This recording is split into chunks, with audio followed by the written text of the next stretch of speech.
बोली तुम? ये क्या हो रहा है? एंगेजमेंट है मेरी। मैं तो अपनी शादी से इनकार कर रही हूँ तुम्हारे लिए। Are you mad? तुम ही ने तो कहा था दानिश, अपना फैसला खुद करना। मैंने ले लिया फैसला। मैं सिर्फ तुम्हें चाहती हूँ दानिश।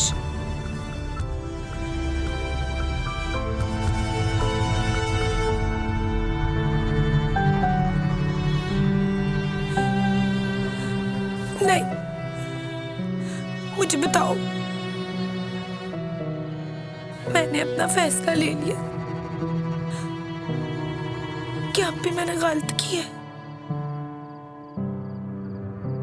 हाँ, गलत किया। मुझसे पूछा तुमने?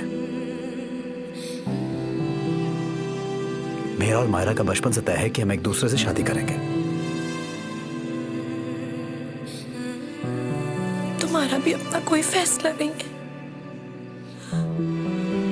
मुझे तो समझाती है, खुद नहीं समझे। Excuse me. Is everything okay? Everything's fine.